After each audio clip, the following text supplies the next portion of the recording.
Hello, everyone, and welcome back to Rumor Flies. This is Greg doing an unusual introduction for once, so breaking the mold over here. So we're doing a very special in-between season episode. Once again, we're joined with Matt Finneman of the NOLAnerdcast, based here out in New Orleans. So say hi, Matt. Hello, everybody. It is me, Matthew, from the NOLAnerdcast. Hi, Matt. Hey, Matt. Hello there. And as usual, we're joined with Josh and Ryan. Hello. What's up? Hello. Great. So, yeah, a little quick introduction for y'all. NOLAnerdcast has actually been, how long y'all been running now? Because, God, y'all have so many episodes. Y'all been We the started podcast our game for a very while. first episode debuted with the DC New 52 because we were like, what better time to just jump into comics and start talking about them. So since September 2011. Oh, man. Now you got Rebirth to cover, too, after that. Oh, yeah, wow. we're all jumping on Rebirth. But, yeah, so it's been quite a while. For New Orleans, we are one of the first. Yeah, we're little babies. You guys are like our big brothers, or are they pod dads now? Pod dads. Oh, I'll be your pod daddy. Your pod daddy. We'll be pod dads. There we go. I like that. Pod dads. But yeah, basically, it's kind of this. It's a little freeform, but basically every week y'all kind of go into it, right? And whether it's comics, video games, movies, really anything's not really off limits. Nope, as long as it falls in the nerd category, we'll cover it. As long as you would have gotten beat up in high school for liking it. I know, right? Yeah. Wouldn't it be great to grow up now as a kid, just because everything that you had to hide that you loved growing up is now what everyone loves? Yeah, I would go with that. Yeah. Yeah, because, back in the day you had, like, the jocks who were, like, the cool kids, and now, like, that's not necessarily the thing. Like, it's pretty normal for, athletes to be in band as well. Like, that wasn't around, Also, now 10, 15 years you ago. get made fun of if you didn't go see the new superhero movie. Like, what do you mean you didn't go true. see Civil War, nerd? That's true. That's a good point. And so they're also based here in New Orleans as well. So it's fun to actually have another podcaster here with us in the studio. Just in case the NOLA part of the name didn't, tip you off on that one. Yeah. For you international listeners, NOLA means New Orleans, Louisiana. So, There you go. So basically, Matt's here with us today. As our in-between seasons go, we kind of like to stick to rumor flies type things, but it's also a good opportunity to break the mold. we don't like doing research during our off time. We don't do shit. And I don't even know what research is. So we basically decided that a good cross section would be fan theories. That's kind of the theme here. So it's kind of our loose concept. We're going to be looking at a few fun fan theories from games and TV shows and stuff like that, and discussing, debating, and talking about some of the more morbid ones out there. Like Rumor Flies has this, as y'all know, we have this trend of accidentally backsliding into death and the macabre. Like we tend how to it do. works.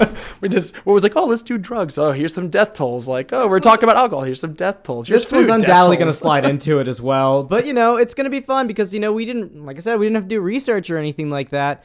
But at the same rate, this is going to be, I don't know, it's going to be refreshing to me. Like, it's going to be nice. Yeah, I agree. It's really, I don't want to say off the cuff. It's a lot more freeform, a lot more relaxed, and we've done stuff like outside, but And this is the first time in a while that we have not had to do a disclaimer. that's also very true. We don't have to worry about that. That's a good point. So, yeah, I guess without further ado, let's jump into it, huh? Yeah. Yep. So what you got, Greg? So, yeah, so first off, we have the Ed and Eddy theory. So this one's actually pretty extensive with a lot of descriptions, and I could sit here and parrot it all for you, but I guess we will have show notes.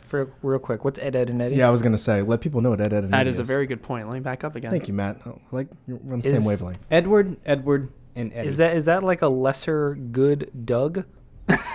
Also known as the King of Nicktoons? No, it's actually the precursor to Trailer Park Boys. Actually, wasn't fair Ed and Eddy Cartoon Network? Yeah. Yes, it was. So anyway, all right. So Ed and Eddy was popular in the mid '90s, late '90s, Late maybe 90s. Late yeah, 90s, and Early 2000s, I think. yeah, I'd went say into. somewhere in there when we were basically in middle school. It was a cartoon on Cartoon Network with three guys, Ed, and Eddy, and they basically lived in the cul-de-sac. They just called it the cul-de-sac, and you never saw parents. It was this kind of very strange environment where you see a bunch of kids who are hanging out and getting into mishaps, and there's kind of these weird timepieces to each one of them. Like if you look at them, a lot of them maybe look a lot of place, but the most iconic thing is that you never see their parents. They refer to parents, they refer to siblings, but I it's think the closest only you get the is, like, same shadows kids. of the parents or something like that. I don't even know if you get that. Yeah, I don't ever remember seeing the parents like in any. Oh no, there was There's an some- episode where you there's- thought it was a shadow of a parent, but it was somebody impersonating one of their parents. Yeah, So- and Yeah, Okay. it's not like Charlie Brown where you saw the feet. Yeah, or like you hear the wah, wah, wah, Yeah. wah. The oldest yeah. person you get is Eddie's older brother. Yeah, Eddie's older brother. That was Yeah. a big reveal. Yeah, so I think he does exist. But other than that, you really don't see anyone else. And so the big theory is that, and some people might have debunked it, they might have not, whatever, but it was kind of this funny argument that people say every one of these kids actually lives in some sort of weird purgatory because they're all from different points over like 100-year period, and they're actually all dead. So, So it's the end of Lost. yeah, so I'm not going to go through every single one of them. Spoilers. Oh, But you have please. but you have characters like Rolf. Rolf's this kid who has like a small farm. I mean, he's like the kid can't be more than 10 to 12 years old. He has a cow, he has chickens, he's like taking care of this farm, like owns this property, and you never see his parents, right? And so one of the ideas that he's from, you got Rolf from 1903. Well, actually, Greg, technically, wouldn't the oldest be Plank? Because he's made from a tree, and you don't know how old he is. Well, we don't know how old the tree is. But But they have stuff like Johnny 2x4 is a kid who carries around this piece of wood with a face on it It called has to be a Plank. Dust Bowl kid or something. Well, no, he dies of tuberculosis, and that wooden plank was the last thing he saw. Oh, come on. Jesus. You have Eddy's from the 30s. He was during the Depression era, came to America to like make a quick buck and scam people and try to like make money. Eddie comes And- off more as like a greaser to me. yeah, Whoa. yeah, he's almost like a T-bird. And judging by his brother, too. Yeah, well, it's the That whole is- thing is he's yeah. kind of a get rich quick, but it just goes through all of them, and so it's all the way through the end. The last one's like Jimmy, the kid with the braces, who's like from 2000. So you basically have this whole timeline from 1903 to 2000, where every kid there's like a backstory. Now, this is where of course these fan theories get weird because you're like, well, there's not a whole lot to inform these backstories. Like, why is Eddie from the Depression? Like, what on earth indicates that? Like you were saying, y'all went, oh, he's obviously a greaser. That's where you two came to the conclusion. Yeah. But that's not it at all. So it's could a be. really funny one, which is very morbid. Like the whole idea is that the cul-de-sac, right? They're in a cul-de-sac. It's a circle. It's this infinite. It's a non-ending road, right? Technically, when you go to it, and so it's basically a purgatory metaphor. See, I like that one for just the sheer craziness of it because you had to like, I don't know. I feel like that one fills in a lot of the blank. Like you have a lot of filling in to do and kind of painting your own picture for some of them. I like They it. make you logic your way into it in a lot of ways. Yeah, I'll agree with that. Like Ryan says, like I like it. Like I think it's a fun theory to have, and I think that maybe the problem with a lot of these shows though is like if knowing this and you go back and rewatch it, a lot of these shows don't have a rewatchability. And I haven't gone back to watch Ed, Edd and Eddy in a long time, but I think it'd definitely be fun to check it out now with this in mind. Man, I loved Ed, Edd and Eddy though. Like every day after summer camp, I watched Ed, such- Edd and Eddy, it and was then so fun. Zoids. Oh, I remember Zoids. that. Oh, that's right. So, yeah. Always was. I didn't like Zoids Century Zero or something like that. I forgot Yeah, what that it was bullshit. The one where it was actual war. I liked better was the competition. Right, I'm with you. But so after that, I had my own Ed and Eddy theory that I want to pitch this one to y'all to see how you feel about it in opposition to the one you just pitched, Greg. All the kids aren't dead, but everyone else is. I feel like it's actually like a post-plague situation Like where a- only children were immune to the actual disease. And that's why all the parents died off, and it's almost a Lord of the Flies situation, and they're coping, like their minds are trying to really cope with this by acting like everything's still normal and regular, even though their parents aren't still there. I don't know if it's more or less depressing that they're not dead, but everybody else is, or I don't know, which one would you... I just feel it works a little bit better, because you never see any cars anywhere, you never see anything. It's just them kind of just trying to act like they're everyday kids again. And even like they later on in one of the seasons, they went to school and they never showed any teachers. And not only that, they never showed any other kids really.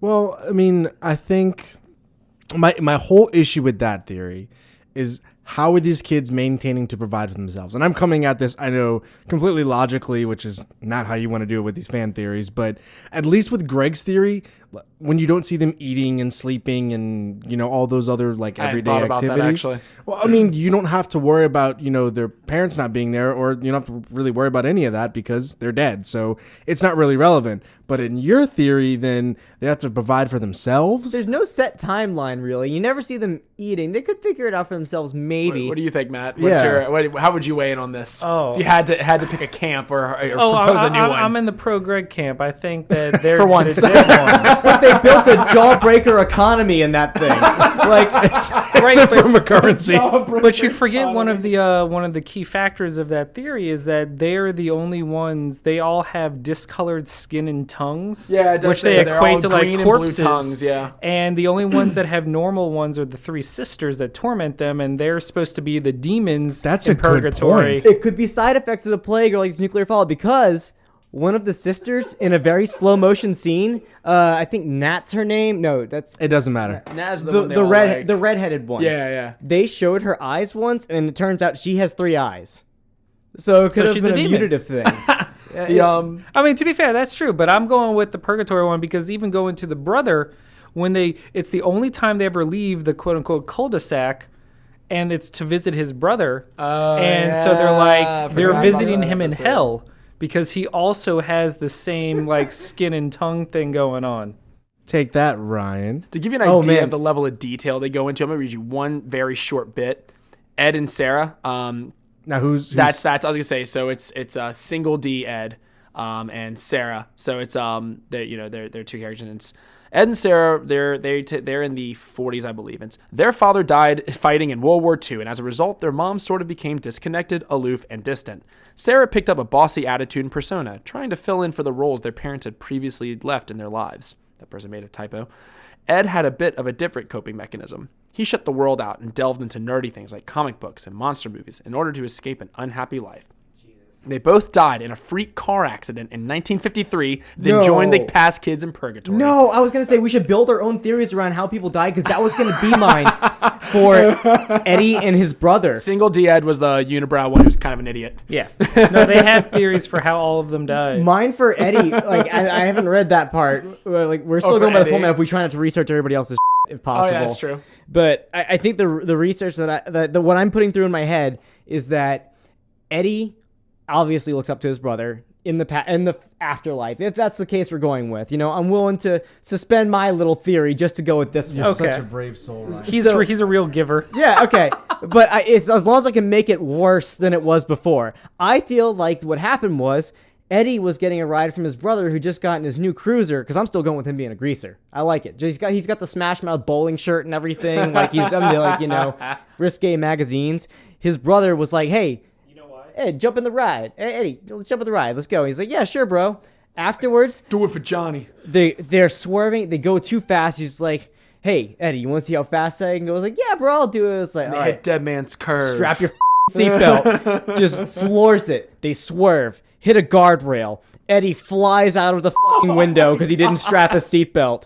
And then afterwards, the brother hit the steering wheel and just died instantly right there. And that's why his brother is so far away. Eddie got ejected into that cul-de-sac purgatory, and he's always talking about his brother and looking for him in the afterlife.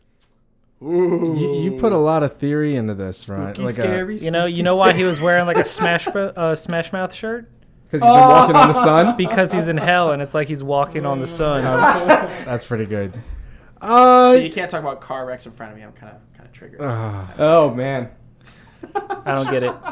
Is it because you're a bad driver? Yeah, raise Yes. up your arm. Raise up your arm. Greg got into an accident on the way to right. one of the That's podcasts. right. I forgot. Womp womp. Yeah. Yeah, I could kind of give some credence to that. I don't know how far I would go with like determining him and his brother's death, but yeah, let's it's definitely in the realm of possibility. And also, Ed Single D was a shed child. Died of overheat. Oh. They kept him in there, didn't learn anything. Because even in one of the episodes, I remember Ed was grounded. Oh, And they took away the stairs to the basement. That's right. It's like, why don't you get on there? I've been grounded. It's like, what do you mean? It's like what is it? Like Sarah's like really serious about grounding. Like, he literally can't leave. Butter toast. All right, we're gonna have an Ed and Eddy like marathon after Oh my this. god. Well, does anybody have anything else they want to add to that theory? The last theory, the last theory. Trailer Park Boys is like the sequel to yeah. Ed and Eddy. I can get behind that.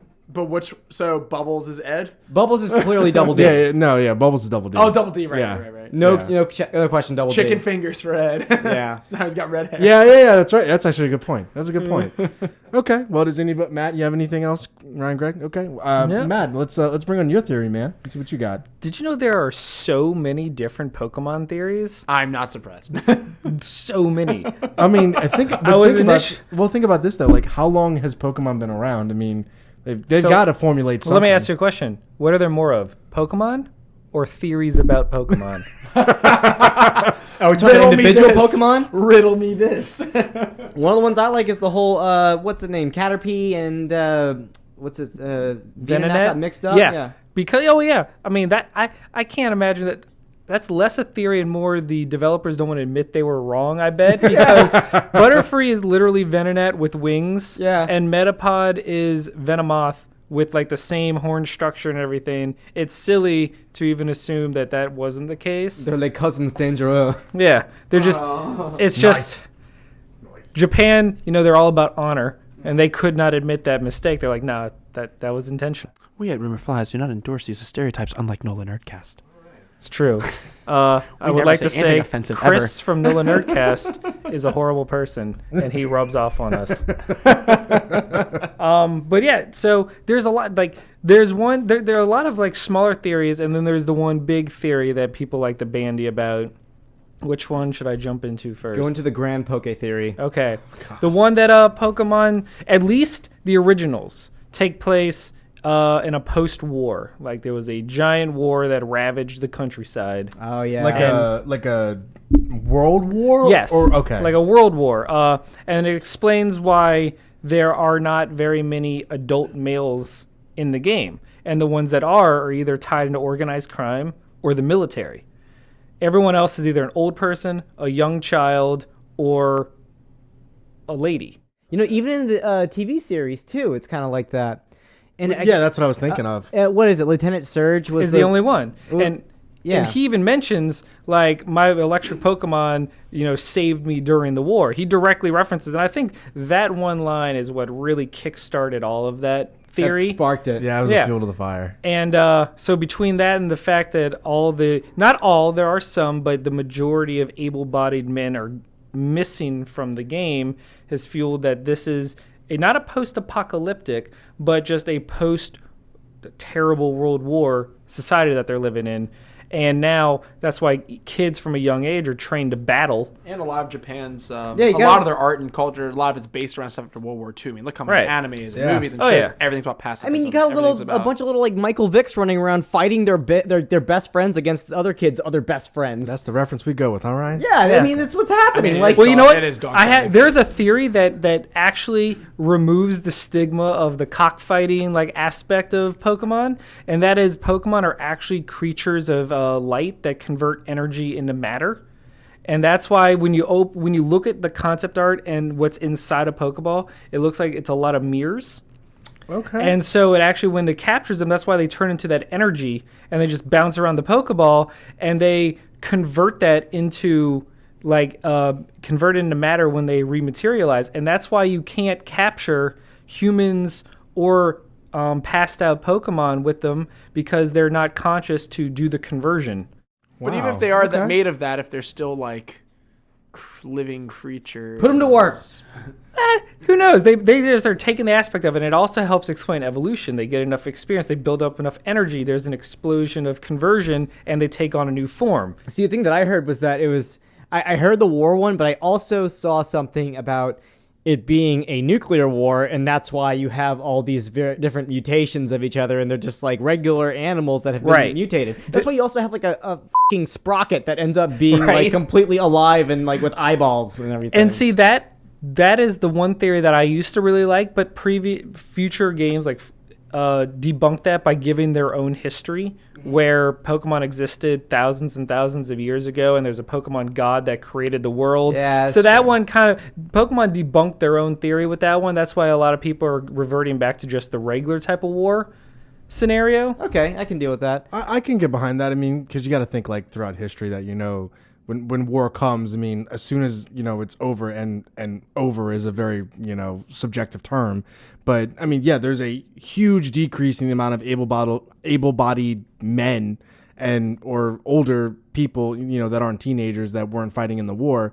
That Ask Russia. Yeah, they're not really. That's what I was gonna say. They lost 20 million men in World War II. I mean, Right. They got, Conservatively. yeah, they Literally 10% of the population. Yeah, I mean, so just I mean, when you think about it, All young men. well, when you take that and you kind of adapt it into Pokemon, I mean, it totally makes sense. I mean, it's very feasible in my mind. Oh, hear me out on this one. Ooh, Oh, hit God. Not me. only a war, a clone war. So if we're going by Star Wars, I was gonna say, by Star Wars aspects, the men, they age and they die early. That's why you don't see a lot of stormtroopers in this main Star Wars universe, which you might touch on later, end up, dying early, and that's why you don't see them in the original trilogy. It's because all the clones have advanced aging. That might be the same thing with the men. There was a massive clone army, but the trick to it is there was also a service version. They had their own what's her name? Riveter. Nurse Joy and Nurse Joy and Officer Jenny. Jenny, yeah. They are all the same person because they're clones. Now here's the wrench in all this. What about Team Rocket? Where does that fall into it? Because they're both younger. So are they clones? No, it's like they said, the only people that aren't involved in that were involved in either the military or organized But crime. I always took them as older than Ash. They're yeah, like I agree. 16. But they probably dodged the draft by joining this organized mafia. Okay, all right. There's always That's war why, profiteering. because There is almost war all of profiteering. Team Rocket is young 20-something or older Yeah, teenage that- men. that's how I took and that, yeah. so what better way to not go to war than by joining this organization that says, hey, skip the war, we'll join us and you don't have to go fight. Just do shit for us. Hail Hydra, right? Exactly. They're basically Hydra. So that explains why Team Rocket's made of mostly young men, I like because it. they're draft dodgers. I like it. Okay, I like that. And then there's a bunch of young lads around. Yeah. They like shorts. But no, one of my favorite fan theories is that Ditto is actually just a corrupted clone of Mew. I've heard that That one's before. great. I I've like heard it. I that don't know. before. There I is didn't know this there is a one. lot of evidence to support that, down to the fact that they have the same color, down to the same, when you find a shiny version of them, they're the same color. They have the same weight. They're the only Pokemon to learn Transform. And the fact that Mewtwo was the result of many experiments of cloning Mew, and he's the only successful one. So you have to ask Suggests yourself, that what happened to the what others, happened yeah. to the failures? And the fact that you find Dittos both in the abandoned mansion where you discover the history of Mew, and the caves where you find Mewtwo. So Those that are the only two places you can catch in the Ditto. originals. Oh wow, that's Maybe actually Ditto really, is just Mew That's poo. actually compelling. Oh, Jesus, that's man. actually compelling. I wouldn't say like a failure. I would say more of a happy accident. Yeah, it's a happy because accident. Ditto's a pretty awesome Pokemon. Because Mew is the first Pokemon, he contains all the DNA of every other Pokemon, which explains why Ditto can transform into every other Pokemon. That is one of my favorites. There's so many small ones. There's also one that's Slowpoke is actually not dumb. He's actually omniscient as a psychic, and he cannot process all of the data in his head, and that's why he reacts to the world around him slowly, because in his mind he's going through all the permutations, and it's not until he gets evolved into Slowbro when a Shelder latches on and poisons him, it actually dumbs him down a little, because Slowbro's Pokedex calls him one of the smartest Pokemon ever. So he actually goes from omniscient to still the smartest Pokemon ever, because he's finally he's misunderstood cognizant his enough previous- he can actually process the world around him. The one that I like about Slowpoke is that he actually has a much slower metabolic rate than every other Pokemon, and that's why he is so slow. Like an alligator, He basically. might, yeah. Well, not only an alligator maxed up. I'm gonna use I don't know. A sloth? Y'all have played Mass Effect. The Solarians, they die a lot faster because Right. they have such a fast metabolic rate, but they're also really smart too. True. These guys are kind of like, it's the time reference, like a slowpoke is kind of like a tree. Like, they can live for hundreds of years, but, our lives might be like a second in their eyes type of deal. Like, they may be almost on a different plane pretty much, just processing things differently than us. Okay, that's pretty cool. And there's one final theory to tap into before I pass the buck. Lay the bomb And that's on us. this one's ridiculous. Oh, the others weren't? Yeah, I was going to say, No. the other ones No, weren't. this but- one- I like the this- new one. I this- like that one a lot. I like Right? the Ditto. I like the I new like one. the Ditto one a lot. That actually sounds like they might have. That's where I go. They might have done it. I still go with Ditto being Mewpoo. All right, so Pokemon don't actually say their names in battle. It's humans developed language based on what they heard Pokemon say. So early humans would hear this, say, a fire lizard known as Charmander, say Charmander, Charmander, and start associating over time that they created the words like charring or like what's the word I'm looking for? Salamander. Yeah. Or anything based on Well, Chew what was they a mouse. Yeah. But, Blastoise, tortoise, blasting. right. So all the like quote unquote pun names for Pokemon could just they theorize that it's humans basing our own vocabulary and knowledge of language on what we heard these ancient creatures say while we were creating Set our own. by example. Okay, I like that one. That's pretty interesting. I think the only issue I have with that one is, it's taking a Japanese name and then translating it into English.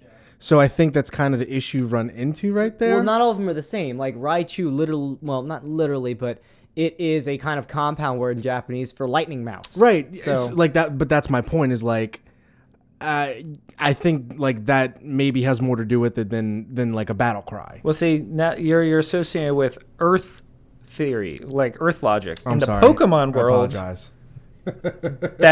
that's what God, there that is is no so embarrassing Japanese, for there you, is no Josh. English. It's Kanto, it's man. just Cantonese. Actually, Cantoese, because See- Cantonese is a real thing. Where I thought you were going with that, speaking of Cantonese, with the whole language thing, was that the Pokemon actually have their own complex languages. They managed to kind of meld into like 2 syllables, 4 syllables at most between their species, and they just have very, very, very complex intonations that the human ear can't hear. It's like Mandarin Chinese amped up times a billion, so the point where they can use only two syllables, but the sounds involved in the way they say it is what Give really them millions progresses of the Okay, sentence. so in that theory, then would Groot be a Pokemon for I am Groot? Yes, Probably. 100%. Okay, He fights. I'm just saying. And Rocket Raccoon does catch the subtlety and nuance. Well, that's of it. exactly Yeah. it. That's He actually exactly has the it. nuance of it. Yeah, so I'm just kind of piggybacking off that theory with that thought. So All right, Matt, you good? I'm good. All okay, right. so my theory actually has more to do with The Dark Knight, the movie, and this is actually from General Z. He's a user on Reddit. Wait, we're talking about the Martin Lawrence movie, right? Yes. So, like I was saying, the theory that I have is actually pertaining to The Dark Knight, and the Joker is the hero of the film as opposed to Batman, which sounds very silly on the surface because, Batman is the mass vigilante who represents justice and all that's good in the world, and the Joker is the rabid dog who just wants to see the world burn, as Michael Caine so elegantly put it in the film. But the argument here, and this theory, it doesn't necessarily prove to be 100% true, but I think there is some kind of weight to it for the way that, it dives into the detail about things. So when you think about Gotham when The Dark Knight Rises, there was crime all over the city, corrupt officials were everywhere holding office. It was just a bad time over in Gotham. Now, the Joker comes in and he gets rid of all that. I mean, the Batman Begins. So No. Dark Knight Rises. I think you're talking about Dark Knight Rises after Joker's gone, right? No, I'm talking about Dark Knight. He's talking before. Okay, you said Dark Knight Rises. Did I? Yeah. Yeah. Oh, I'll start over then. Okay. Yeah, I'm sorry. Nah, so it's as cool. you're saying, so Dark Knight, corruption. Yeah, so The Dark Knight, like if you remember the first scene of The Dark Knight, it's the bank robbery, the famous Right. scene. Yeah. Okay, and everybody that is involved in that, the Joker kills. And he robs that bank with the sole purpose of stealing the money from the bank, which is owned by crime bosses, and also to get Lau out of hiding from China, which the Batman so elegantly expedites him over here. So, but he doesn't keep any of the money. That doesn't mean anything to him. He doesn't care about all of it. I mean, you see later on in the film, he literally burns it all because he just does not care. That was a lot of money too. Yes, it was mounds of money. And all he was doing was he had a plan in mind, and he calls himself, the rabid dog. There's the famous scene with Harvey Dent in the hospital bed. Yeah. Where he's like, everybody, thinks there's a famous meme from it. You know what I'm talking about. I'm a dog. I just do. Yeah, exactly. So the whole point of what he's doing is to get rid of crime in Gotham. And it ends up getting to the point where eventually, in The Dark Knight Rises, Batman retires for 8 years because there's no need for him. Now, there's pieces in between there that, that I'm going to get into, but that's like the kind of like summary of it. But I think it holds some weight to it. So, Matt, I want to get your kind of impression like right off the get-go. That is a very intriguing theory. Because, when you look at the end result of everything Joker did, it did result in a arguably safer Gotham, one where Bruce felt he could disappear for a couple years. Well, and the big thing to me in the film is All like... the mob bosses are gone. Well, yeah. Right. And he intentionally gives Batman the wrong directions to the other warehouse and blows up Rachel because he wanted to kill her, which he knew would ruin Dent, and not Batman, because if he would kill Batman, then he becomes like that beacon, that symbol of justice, because he's a martyr. And Dent, he knew, could be corrupted, or I don't want to say corrupted, but he knew that he could kind of get around that with Batman, as opposed to not killing Batman. So I don't know, like just like little things like that. But then why did he corrupt Dent in the end? Though, why did he want Dent to go on a killing spree? I think that was just something that he was able to work into the plan because both of them ended up blowing up, and I don't think he was planning for half of his face to get burnt off or anything like that. No, but if it had ever gotten out that Dent had done, I remember in the third one it comes out that like it was like he was this beacon for this new age for Gotham. And then he gets torn down in Dark Knight Rises. But that was Dent's own plan. That wasn't the Joker's plan. Now, if you remember the way he handed him a gun. But he didn't pull the trigger. But come on. He enabled him. Come on. I feel like it was a gamble regardless because I'm not saying therefore it's nothing drivers. I'm wondering where that would fit. Let's see. I'm like, where does that fit in the plan?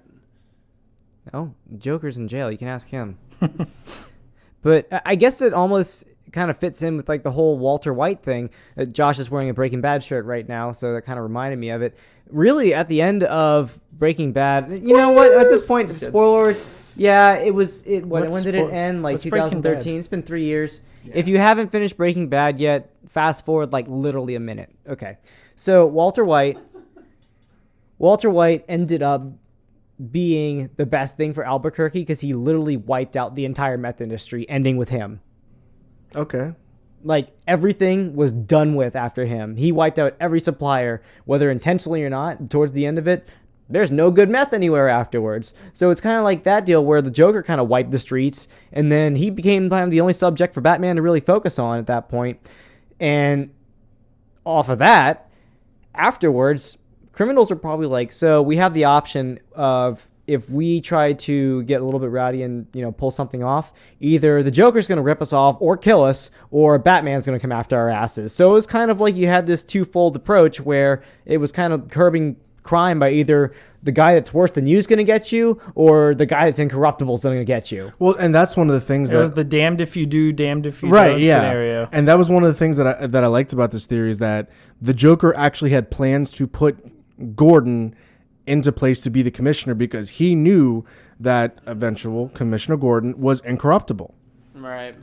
Now, and like I said, this is strictly pertaining to mostly The Dark Knight and parts of The Dark Knight Rises. This doesn't entail, the Joker shooting, Commissioner Gordon's daughter or anything like that. I would have killed to have seen like the whole Oracle thing happen for Dark Knight Rises. I feel like that could have been worked in because he had a daughter, right? In Dark Knight. Yeah. Gordon.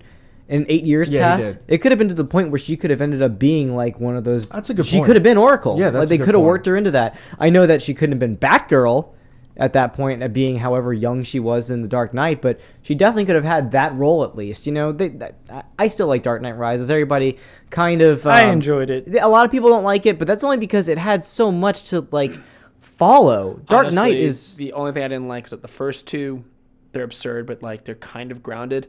when you had the like Lord of the Rings style clash between police and criminals, that was so over the Yeah, top. that- That was so over the top. That was unnecessary. I never even considered that actually. Yeah, but, that bothered me for just and like Anytime- the 6 months they're anytime a buried movie- underground. Like I don't know, it felt a little bit jumping the shark.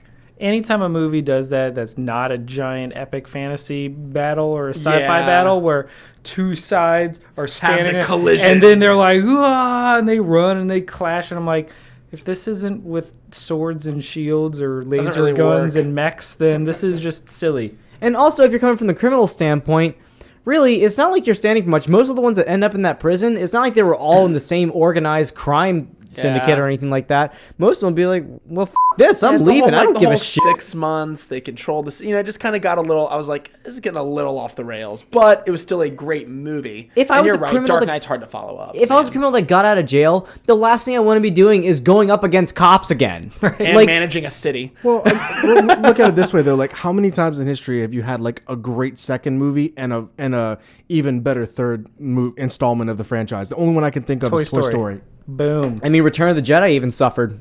I mean, Wait. Godfather. No, No. I'm saying Godfather 3 was, That was because different Godfather reasons. 2 was so much better. Now, I get that. It was one person that was responsible for Godfather 3 getting panned so badly. You want to tell the listeners who that is? Sophia Coppola, the director's daughter, who also directed Lost in Translation. Which some people still say is a great film. Oh, and I'm not talking I shit about enjoyed Lost. it, I was but- gonna say. Directing, maybe she's great. Well, I mean, but But it's hard to follow The Godfather. But her and Godfather acting, 2. Yeah. Well, my thing is like, chances are when you have like the second film explode, like The Dark Knight did, no matter what you do in the third film, it's going to be hard to, and Toy Story 3 is literally the only example that I can think of off the top of my head that managed to be better than the previous two. And granted, this is all speculative because it's just my opinion. But, I mean, the fact that they did that... Let's see. Toy Story 3 came out in 2010. The first film was 15 years prior, in 95. Fun little fact, which makes Toy Story 3 particularly interesting after Toy Story 2, is that Toy Story 2 is actually... Pixar has a whole thing. I remember reading in this book. They had a whole thing. Pixar has a big banner that says, remember Toy Story 2? Because what happened was... when they were developing it and working on it, they scrapped the project after about a year and a half. And basically were like, this movie's garbage. And they started from scratch again, but they still had to finish it in 10 months. I thought they lost everything. No. It got, They scrapped it. Yeah, they scrapped it. And I so did they hear basically that. went to like this like cabin in Colorado. They went to like this like retreat basically and rewrote the whole thing. And then we're working these like insane 70, 80-hour weeks to the point where like staff members are having mental breakdowns and not showing up. And like it was basically this horrible thing where ever since they've been like, we can never allow ourselves in that position again. But Jesse isn't a believable character yet. I can't stop working. I can't eat. Ooh, I've got one for you. Okay, go ahead. Here, Prospector. I'm about to blow your mind with a third movie that's objectively better than the first two that came before it. Ooh. Okay. I'm curious. I know this one immediately. I'll say it before you do. Go. Ninja Turtles 3, Turtles in Time. Okay. I mean, he's not wrong. But no, Just ignore him. it's Star Wars Revenge of the Sith. Compare that one to Clone Wars and the first one. It does have the March on the Jedi Temple.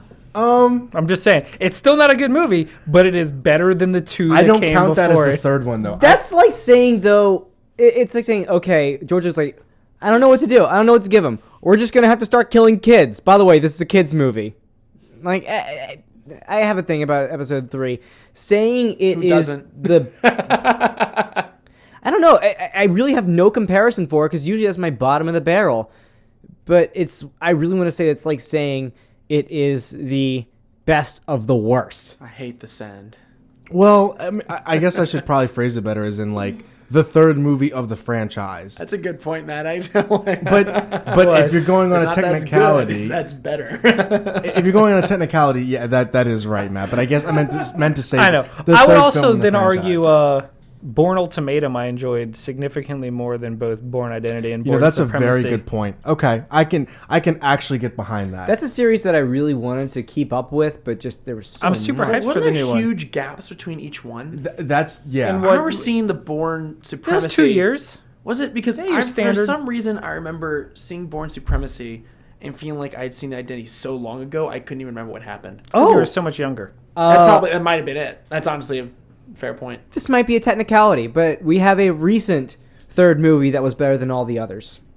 Captain America: Civil War. I was actually going to bring that up, but I didn't know if I could because Winter Soldier is also really freaking good.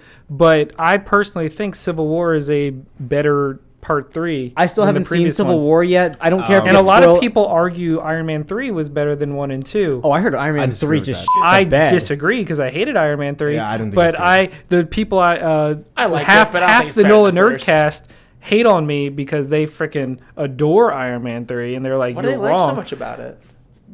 I don't know, they're dumb. The first apparently. one was such a like beautiful execution of the. So are we the new It was such- Nerdcast now? Yeah, I've adopted you. It's Bye, fine. Chris. Love you. Pod Dad. Hi, Dad. So my whole issue with Civil War is there was parts of it I really enjoyed, but the film as a whole, I do agree. I thought Winter Soldier was better. I loved Winter Soldier. Winter Soldier I loved it was so a much. spy movie. Yes. dressed up as a superhero movie. I will It was 100% a agree with James that. Bond movie dressed up as a superhero While movie. exploring Just- PTSD, just like- surveillance, Yeah. like Well, just like Ant-Man was a heist movie dressed up as a superhero movie, like Marvel's gotten to the point where they can now do different genres and just say Yeah. it's a superhero movie and get people to... Let's put them in wacky suits and see this how it is goes. actually. I'm really glad you bring this up because I remember my sister and I argue about a lot of things. The one thing we totally agreed on was that people go superhero movies. They're like, oh, it's drying up, it's dying off. You say that, but it keeps going. And I go, a genre never gets burned out.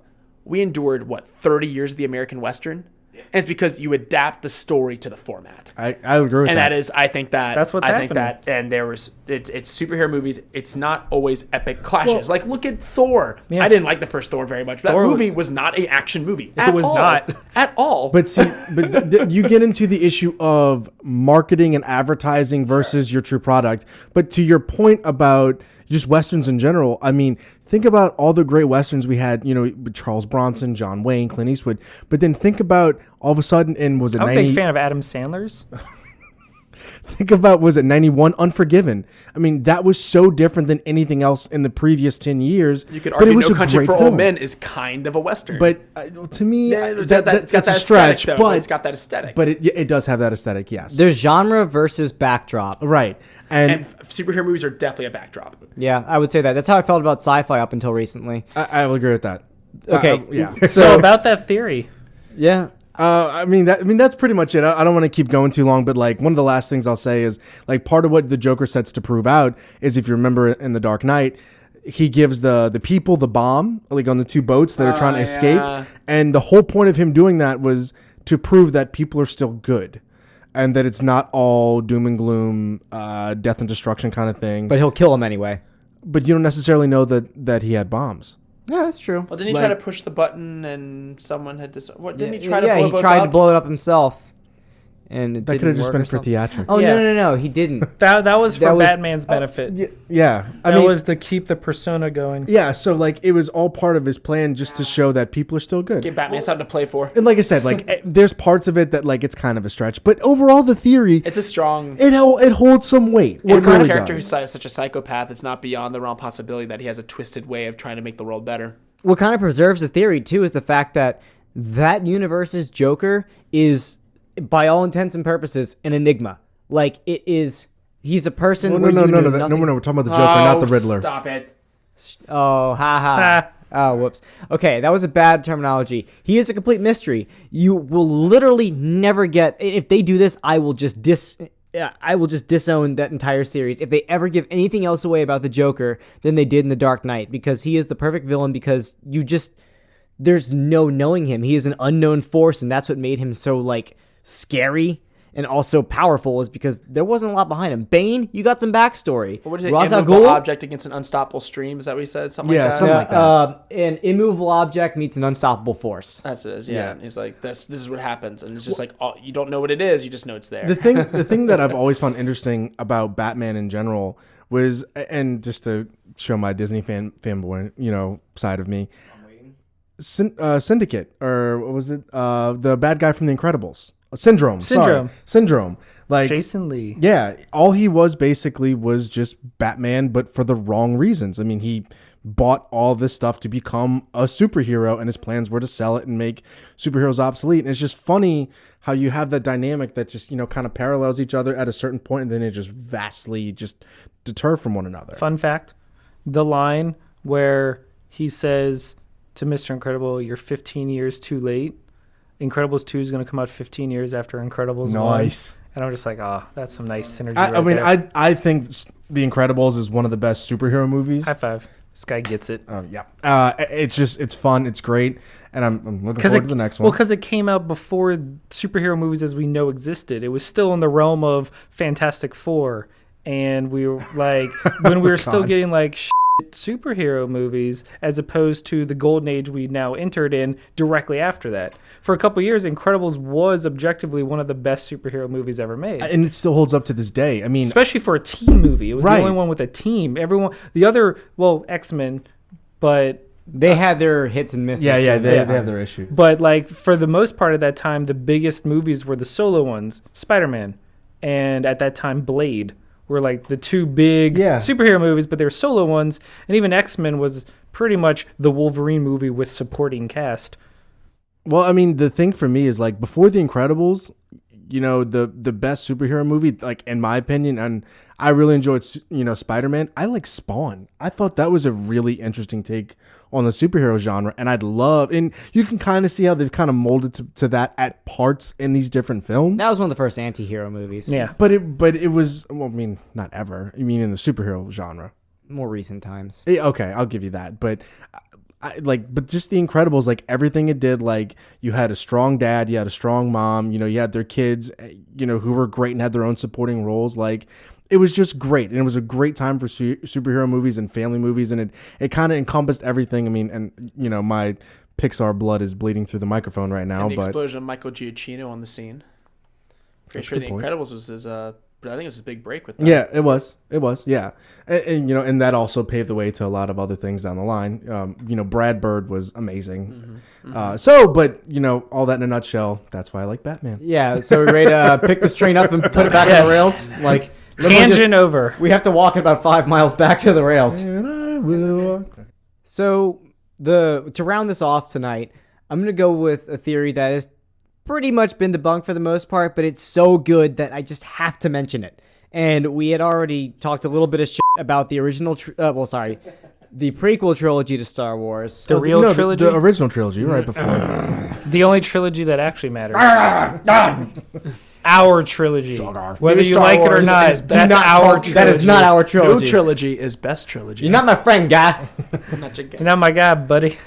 Not my buddy, pal. So a lot of people probably already know where I'm going with this, but I actually think nobody knows where you're going with this. Oh no! I think they will. I'm gonna give it a little bit of a flavor real quick. Okay. So the idea that George Lucas had behind the Star Wars prequel trilogy was that he wanted it to be poetic and kind of rhyme with the rest of the original trilogy. And it's complete bullshit. It did not work. And I'll go ahead and just say, if you want more explanation as to why, just go watch Red Letter Media's Mr. Plinkett review of Star Wars Episode 1. It is the ultimate movie watching 101 or movie making 101 guide. It's pretty offensive, but you'll learn everything you need to know about movies. I'll advertise that every day. But so he wanted it to be kind of poetry. So he had a few different things, like let's go with the end of Revenge of the Sith. So what you had was Darth Vader and Palpatine on was it a Star Destroyer at that point, I guess? Mm-hmm. It was a Confederate class ship. Sure. Or something like that. Yeah. And then it matched with Empire Strikes Back. Number one. I think it was the Enterprise. Yeah, there we go. It was the Normandy. So Wish. Number one. That's rhyming the third movie of the prequel trilogy with the second movie of the original trilogy. That's dumb in the first place. That's like you're doing haiku shit or something. That's definitely not Shakespeare in there. And he said Shakespearean at some point. But, you have all these recurring things. And he said that one of the things he liked was that Yoda was a big deal because he is not what he appears to be. That's how the Empire Strikes Back works, is that Yoda seemed to be this like bumbling little, like borderline Ewok meets C-3PO type of deal until he ends up being the wisest Jedi Master that had ever lived, or pretty comparable to that. I thought he was a gremlin. There you go. Once again, he's just It's like true. That's because he lives in a swamp, so he's constantly wet after midnight. yeah, he's Spike with male pattern baldness. So that's the idea, is that he ends up being this awesome Jedi. And George Lucas wanted this to rhyme, but he wanted this to be darker. So the theory is that there was a character that was eventually his story was changed halfway through episode 1 because George Lucas more or less pussed out on it. That was going to be that there is more than meets the eye. And he needed another bumbling character that ended up being something more, but this time it was going to be darker. Like going to be, instead of the wise Jedi Master, is going to be the wise Sith Master. And what bumbling characters did we have in episode 1? C-3PO was there. Was it Anakin? Anakin was just a little kid who had no control over anything that happened in the plot. But it's because of him that I learned that Natalie Portman is nice, not like coarse like sand. Oh, yeah, that's true. Qui-Gon Jinn, let's see. No, he was more of just, I guess, a talk you to sleep video type of deal. He was just stoic and dumb. He also was very manipulative, too. Like, used the, the whole, the mind control thing. Let's jump into it. It was Jar Jar. Jar Jar is supposedly a wise Sith Master, and that was going to be the setup for Star Wars Episode 7, The Force Awakens. And it should have been. Yeah, I would have loved it. Did you like episode 7? I did. Okay. Everybody liked Episode 7. It's my favorite, personally, of all of them. Same here. Same here. It has its things. It totally is just, A New retelling Hope of the done over original? again. Yeah. And I'm fine with that. Yeah, it was still really good. But Jar Jar supposedly is this bumbling character, but he kind of gives himself away too much. We'll go with a few different things. Like, for instance, he is ridiculously lucky. He can do these crazy jumps that most of the Jedi can't do, or is on par with them, at least, that's displayed in the movies. Like him jumping into the water, him jumping up a ledge, stuff like that. Are you saying that Jar Jar can double jump, makes him a Sith Lord? It goes more than that. They also believe he's a skilled martial arts master. I guess Terraskasi in this one, or drunken Terraskasi, because in the battle between the Gungans and the Trade Federation, Jar Jar did all these crazy moves where he was able to make other droids shoot each other, like just But throw make them, it look goofy. use them against each other. He was doing like a Spike Spiegel thing from Cowboy Bebop. He was just using the enemies against themselves. I don't know how I feel about that. You just compared Jar Jar to Spike, and I don't know. I don't like it. I'm glad I hit a chord. Take it back. I'm glad I hit a chord. No, I'm not taking it back. It's staying Just there. throws the mic down. But more importantly, Jar Jar is there for all the big events that happen in there. He's usually walking on the side, and you see him do like either these little mouth motions or waving his hand. There's a whole video on this, waving his hand, where he's actually doing the manipulation that a Jedi would do for like a mind trick. And supposedly Jar Jar is the reason why all of these bad things happen. He's the real Sith Lord behind everything. He actually got himself a position in the Senate, just like Palpatine. He voted for Palpatine in, I think, the second one. It was, it was a vote of no confidence, I think, something like that. He convinced Amidala to vote of no confidence. It doesn't matter. It's stupid George Lucas politics writing. Yeah. It doesn't matter. He was there for He all was the these deciding factor. for all these events. And then he just goes missing during the original trilogy. I'm not complaining. I don't want them to make another special edition where they just, put him in there. I don't want to give him any ideas. But the idea is that it turns out that Jar Jar Binks is actually Snoke from Episode 7. Now we know that he is not. But at the same rate, there might be somebody beyond Snoke. Jar Jar might still be the Dark Lord. No, I'm just saying, do we know that was not just a hologram of Smoke? No, that might be true. That's also as well. They never show just a actual projection. Snoke. Yeah. You know how they solve all this? By having another Star Wars Christmas special. Yeah, that's true. But how do y'all like it? How do you like the Darth Jar Jar theory? I would love it just because of all the salt that would pour out of the internet. Like, we would all just get high blood pressure from all of the salt, from everyone complaining. all these flavors. That would be a But you hoodwinking. chose salty. That would be a hoodwinking because in It's so good, though. The Empire Strikes Back, you get a little bit of bumbling Yoda, and you're just like, why is this dude here? Why do we care about him? And then they reveal it. This one, Pulls it would have X-Wing been out of the water. It would have been like they pull Jar Jar out for 3 movies, and they're just like, why The is long he here? con. And then afterwards Yep. they reveal it. But the supposed thing is that Jar Jar was supposed to be the bad guy towards the end, or be revealed at least in Attack of the Clones. And George Lucas was like, no, I don't want to be a movie-making rebel like I was in the original trilogy. Well, so I guess with me, like, I think the theory is fun, and I think that there's some weird coincidences with it, but I don't really Because put it's true? much more faith. I don't put much more faith into it than that, personally. But I'm also not, It's fine. The Force is not strong in this one. yeah, I guess we'll go with that. That's the problem. How do you feel, Matt? I think it would be hilarious. And I desperately want it to be the case because I can just picture all of the fun I would have watching everyone react to that. And he influenced Anakin too, and like he was there. All right, like, first of all, who didn't influence Anakin? I'm Guy pretty had sure- no strength of mind. Yeah, that's true. Even as Darth Vader, he ended up being influenced by the people around him. there was a picture I saw that was like, it just had the caption. It was like, "I wish I had listened to virtually anybody." So, but the other thing is that like I feel like in the third movie in Revenge of the Sith, when they're showing like Amidala's body getting like paraded down the street for some, that's really weird for the record. They're getting paraded down the street. I feel like he was slightly smirking after, like you can just see him smirk for a little bit when he turns his head. and All right, looks so down. let me ask you two a question, or you three. Sorry, Greg, I forget you're here. So does everyone. What would be a bigger reveal than if that were the case and George Lucas would have went in Revenge of the Sith and revealed that Jar Jar was a Sith Lord? What would have been more monumental to the series? Darth Vader being Luke Skywalker's father, or that? It still would have been Darth Vader being Luke Skywalker's father because it wasn't going to be pre-saddled with a bunch of bull shit that no one cared about. They put it in front of you the entire time. Yeah. I mean, He killed your And it's- father. yeah. Like the thing is, like, it's so right there. It's just a thin screen. and wasn't you couldn't exactly figure it out. right there, No, you though. couldn't have figured it out. No. But when you find out, it's the classic, like, what are the best mystery movies with a twist is that everyone said it in front of you and you couldn't have put it together, but you feel like you could have. Until you see how it. did I miss it? Even though it's very odd. Like, how could you figure it out? the classic example is BioShock. Yes. And there's no breadcrumb trail. I was I gonna like say those Sixth mysteries Sense. where it's not a cheap reveal. That's another good one. That's a good one. Sixth Sense.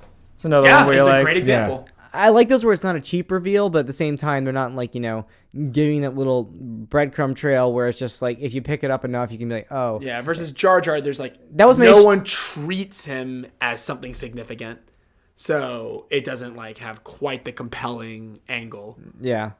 But I guess that wraps that up. I mean, I love the theory. I like everything we talked about today. This is really worth fun. reading. It's like a half hour to read. This guy did it. The guy proposed. The video is research great. absurd. Yeah. The The video video- after the research, the original thing was just page after page with stills and you had diagrams. This I guy know, went to but such insane what's lengths. And the video amazing was is fantastic. exactly the video just puts it all in this really entertaining, digestible manner. Yeah. And my favorite fan theories are the ones where people have created these videos to walk you along. Yeah, and dissect it step by step with you. Because there's always something about having them say the point and then immediately having it followed up with the example that Right. proves it. Yeah, it's easier to follow. It's as if this guy did the 9/11 truther level research Yes. and putting together stuff and stretches and everything, but applied to Jar Jar. And I'm applauding him for that one. Are you saying Jar Jar can't melt steel beams? He probably can. He might be the strongest. He's an Sith ever. Alderaan truther. Alderaan was an inside job. Well, It was. Well, yeah, it He's totally looking for was. love in Yeah. Alderaan place. Oh Jesus! Well, I guess that. I guess that about wraps all of this up. We don't want to keep you guys for too long, but this was great. We all had a really good time with this. This is something, like we said, we don't normally get to do a lot. I mean, this is vastly different than the normal Rumor Flies stuff that you normally get. But this is fun. We really enjoy doing this, and this is probably gonna be the last little bit of supplemental material you get before the new season kicks off. But we think that you guys will really enjoy it. Just to hold you over to you get the next season kicked off. And also, one last little thing. If you have not heard it yet, we were on Blurry Photos not too long ago. So go check that out if you would, too. Yeah, we were on an episode of Bullstone with them. It's kind of their news segment, and they were kind enough to have us on, and we made fools of ourselves and let them do the real job. Girl fools of ourselves. Yeah, we did, but it was fun. We enjoyed it. So I guess we'll Well, one last thing. go ahead, Greg, I'm sorry. please tell us. So, where can they find Nola Nerdcast? yeah. Well, this might come as a shock, but you can find us at NOLAnerdcast, on Twitter at NOLAnerdcast, Facebook.com/NOLAnerdcast, YouTube.com/NOLAnerdcast, Instagram at NOLAnerdcast, NOLAnerdcast.com. No fucking way. I don't know if you're catching a trend here, but no, like YouTube's where we put. We just recently started doing live streams of our podcast every week. Oh, awesome. So now we have the audio, but it also there's a video component now that we upload to YouTube, and we stream it through Twitch.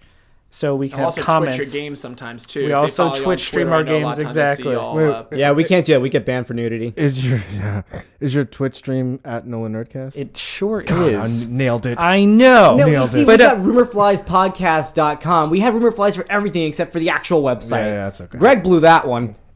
Thanks a lot, Obama. It's fine. No, but I mean, so like every week we do a podcast where we talk about the weekly news of comics, games, movies, all that fun stuff. And then we'll randomly do little higher production value like videos about random things. Like we just did a best of E3 show where we do our top 10 games show, and we do movie reviews and all that fun stuff. So we're all over the place. YouTube's where to go to get the supplemental material. iTunes or NOLAnerdcast.com is where to find the audio. So we are there. Follow us on the Twitters. Check them out. Yeah, Just do it. Be sure to go check them out. If you really like this, I mean, there's plenty more where that came from with NOLAnerdcast. So Even if you don't like it, you should follow us anyway. I mean, what do you have to do? It's a nerd show with a little bit more gumbo filet in it. So Exactly. Yeah. Oh yeah, I did that. So I guess with all that being said, I'm Josh. I'm Ryan. I'm Matt. And I'm Greg. We'll Oh, see- you just gagged Greg's spot right there. I was I like waiting it. So he for was it. eyeing his dude. He was like ready to pounce. We'll see you next time, guys. Bye. Bye. Hey everybody, just wanted to give a quick shout out to one of our Dark Myths podcast members, which is the Eastern Border, and I'm actually here with the host of the Eastern Border right now, Kristaps Andresson, is how you say it? Approximately. Just call me Chris, okay? Simpler that way. Okay, we'll go with Chris. Anyway, so Chris, tell him what you're about since I'm bad at that kind of stuff. Oh, it's kind of interesting. What am I not about? I'm about the history of the Soviet Union and the Eastern Border in general. Eastern Bloc countries, telling the stories of the people who actually lived here. I was born in the USSR. My parents lived here all the time, and I just spent some time during my journalism job and my studies just gathering the stories and just taking a look at how it really was, the other side of the Cold War, our perspective of things. And it goes up to modern-day Russia and touches some kind of interesting and creepy subjects as well sometimes. But mostly Soviet your Union. most recent episode got a little bit of backlash, huh? Yeah, I got blacklisted from Russia, and they're monitoring me online. Well, that's actually really badass. Not gonna lie, but I listened to it and it was awesome. I loved it, but I suggest it to anybody else, and just wanted to throw this in there. Give Kristaps some love over on easternborder.lv. And the easternborder.lv. And I actually live in Latvia, so not one of you capitalists. Now, please, Ryan, guide me to the place where I can power this totally not fluoride bottle in your water system. Yeah, when you No, come no, over no. here, we'll we'll do that. I can totally fake a terrible Russian accent, but yeah, otherwise I'm just a crazy Latvian with a sharpened shell trying to tell people how it actually was in the Soviet Union. And apparently need a people tagline like that. And apparently people kind of like that. I don't know why. I like it. Anyway, thanks for listening, guys. Спасибо, товарищи.